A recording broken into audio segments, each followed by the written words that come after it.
और ऐसी political party जो बहुजन समाज को रिप्रेजेंट करती हैं, SC ST OBC को, अगर वो सामाजिक मुद्दे ना उठा पाएँ तो उनको राजनीति छोड़ देनी चाहिए, और वो अगर नहीं छोड़ेंगे तो उनकी राजनीति हम खत्म कर देंगे। अगर हमारे राष्ट्रपति बनने के बाद भी हमारा अपमान होता हो तो ऐसी जगह हम जाते ही क्यों हैं? तो राष्ट्रपति बनने से पहले तो उनकी वीडियोस वायरल हो रही थी जिसमें मंदिर के बाहर झाड़ू लगा रही थी। हमारे समाज के जितने भी बड़े नेता हैं, क्योंकि सबसे बड़ी पार्टी BSP है हमारी जी, उसके बाद और भी अनेकों पार्टियां हैं, बहुजन अघाड़ी है, अब भीम आर्मी भी बन गई है, और भी बहुत सारी पार्टी हैं बिहार में, और छोटी छोटी पार्टी हैं। मैं ये कहना चाहता हूँ, अनुसूचित जाति जनजाति की जितनी भी पार्टियां हैं वो सामाजिक मुद्दों पर मिनिमम कॉमन प्रोग्राम बना के एकजुटता में, उनको आखिर दिक्कत क्या है? जी, डॉक्टर बाबा साहेब अम्बेडकर जी का तो पूरा सब कुछ ही उन्होंने अपना लगा दिया।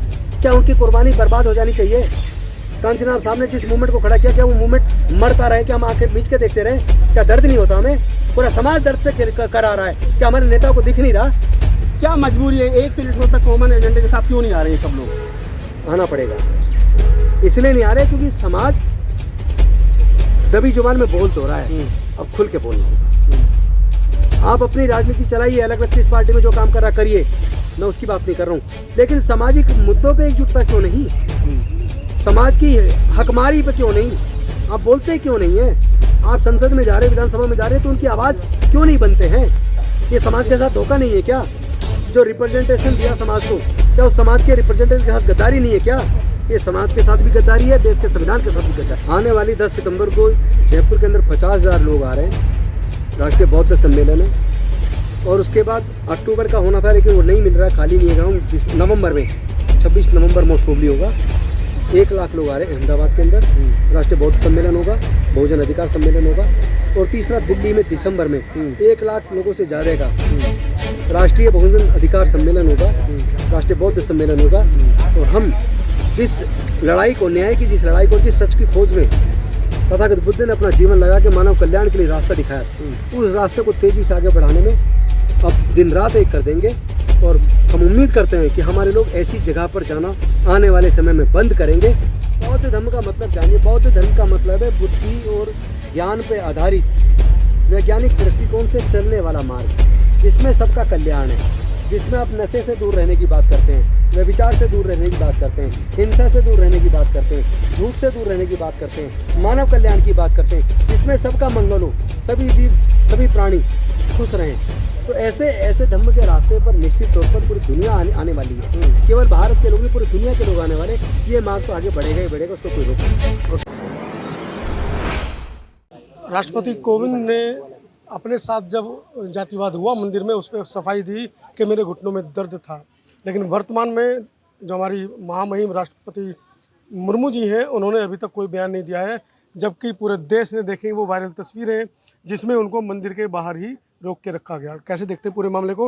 मेरे साथ राज्यपाल गौतम हैं, मिशन जय भीम के संयोजक है राष्ट्रीय। सर, कैसे देखते हैं पूरे मामले को? पहली बात तो ये पूरे देश का अपमान है। जी, देश के प्रथम नागरिक, देश की राष्ट्रपति द्रौपदी मुर्मू जी को थोड़ा मूर्तियों से पीछे रोकना, जी, और देश के रेल मंत्री को अंदर तक जाकर मूर्ति टच करने देना, और उनके सामने पुजारियों का हाथ जोड़ के खड़े होना, जी, और राष्ट्रपति जी को अंदर ना जाने देना, ये अपमान देश के राष्ट्रपति का है, इस पद का अपमान है, पूरे देश का अपमान है, और साथ में पूरे अनुसूचित जाति जनजाति जिसकी संख्या भारत में 30% से आसपास है, जी। उन सब का अपमान है। तो ये अपमान हम बर्दाश्त नहीं कर सकते। कोविंद साहब बल्कि मैं ये कहना चाहता हूँ, राष्ट्रपति जी क्यों गई है वहाँ?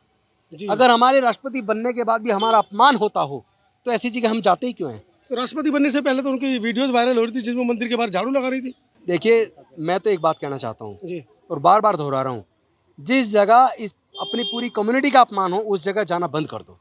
सर, आपने कोविंद साहब के मामले में भी प्रेस कॉन्फ्रेंस की थी, इस मुद्दे को उठाया था बड़ी गहनता से। इस बार भी आप इस मुद्दे को उठा रहे हैं।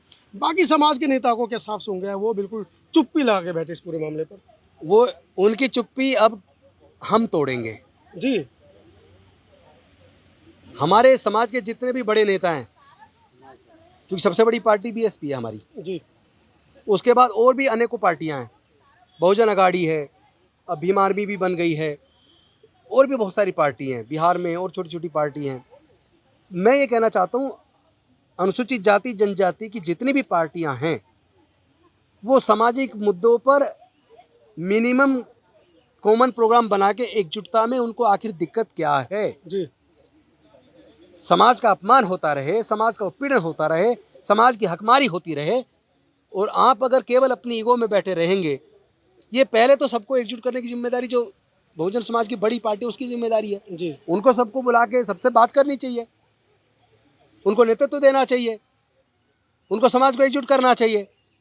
और हम कह रहे हैं जी हमें अगर अपने आप को राजनीतिक रूप से ख़त्म भी करना हो, लेकिन बहुजन समाज की राजनीतिक शक्ति को मजबूत करने के लिए जो करना पड़ेगा हम करेंगे। हम हर कुर्बानी के लिए तैयार हैं। हमने आप लोगों का वो रूप भी देखा जब आप समता सैनिक दल के सक्रिय कार्यकर्ता थे, तो संसद के अंदर घुसकर आप लोगों ने जूते की मालाएं पहनाई है, सांसदों को मुंह काला किया है। क्या वो परिस्थितियां दोबारा दोहराने की नौबत आ रही है? नहीं, देखिए, पहली बात तो मैं एक बात कहना चाहता हूँ, हम संविधान में भरोसा रखने वाले लोग हैं। जी हमारी देश के संविधान में बहुत गंभीर आस्था है। कोई भी व्यक्ति कितना ही बड़े से बड़े पद पे क्यों ना हो, अगर वो देश का संविधान का अपमान करेगा या हमारे समाज का अपमान करेगा, वो अपमान हमें स्वीकार नहीं है। सर, 2014 में ही उन्होंने बोल दिया था कि हम तो आए संविधान बदलने के लिए। सार्वजनिक रूप से बोल के दिखाए ना, मंच पे बोला उन्होंने, मंत्री ने उनके। जिन्होंने बोला उनकी राजनीति हम खत्म कर देंगे। आज संविधान को जलाने वाले सब बाहर हैं। ऐसे लोगों को बहुजन समाज के लोग अपना जवाब देने में सक्षम हैं। जी और ऐसी पॉलिटिकल पार्टी जो बहुजन समाज को रिप्रेजेंट करती हैं, SC ST OBC को, अगर वो सामाजिक मुद्दे ना उठा पाएँ तो उनको राजनीति छोड़ देनी चाहिए, और वो अगर नहीं छोड़ेंगे तो उनकी राजनीति हम खत्म कर देंगे। तो क्या कहना चाह रहे हैं? 2024 में चुनाव है। आप जैसा कि अभी आपने प्रेस कॉन्फ्रेंस की और बताया कि हम सभी तमाम बहुजन नेताओं को एक करने की मुहिम छेड़ रहे हैं, तो किस तरीके का वो कार्यक्रम रहेगा? हम सबसे मिलेंगे, सबसे बात करेंगे, समाज में भी जाएंगे, इसको सामाजिक आवाज़ बनाएंगे। जी ये समाज की आवाज़ उठेगी कि तुम लोग सामाजिक मुद्दों पर एकजुट होगे या नहीं होगे।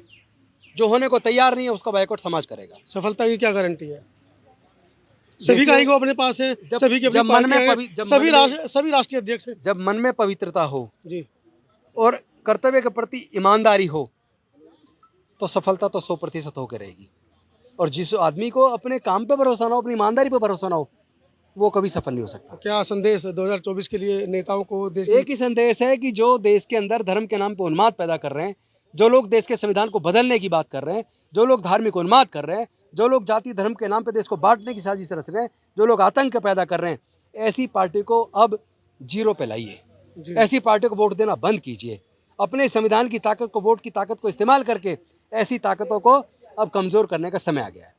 तो साथियों, ये थे मिशन जय भीम के राष्ट्रीय संयोजक, और जैसा कि उन्होंने अपने वक्तव्य में बताया कि किस तरह से वो देश के तमाम बहुजन नेताओं को एक करने की मुहिम वो छेड़ेंगे, और खासकर राष्ट्रपति के जो जातिवादी जो मंदिर के अंदर जो रवैया हुआ है राष्ट्रपति के साथ में, उस पर भी इन्होंने गहन चिंता व्यक्त की है। आप क्या सोचते हैं इस वीडियो के बारे में? कमेंट सेक्शन में ज़रूर लिखें। मैं हूं अपने सहयोगी मनीष के साथ मनोज अंतानी।